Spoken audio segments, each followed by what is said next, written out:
Pambihira naman. Lagi ka na lang din yan eh. Oh, bakit? Anong problema mo?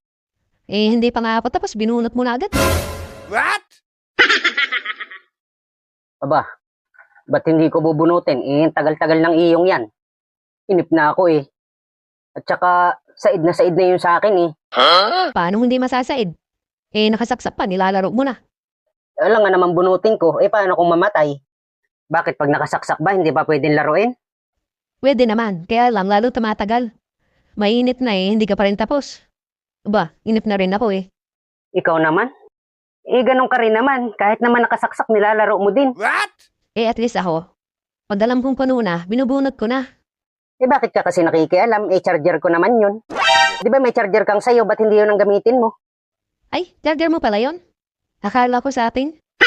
Yan ang hirap sa'yo eh. Gamit ka lang ng gamit. Hindi mo tinitingnan kung kanino. Eh, sorry. Magkamukha kasi yung charger natin eh, kaya ako namamali. Tapos magagalit ka pa pag binunot. Eh, 0% na nga yun sa akin. Hanapin mo yung charger mo.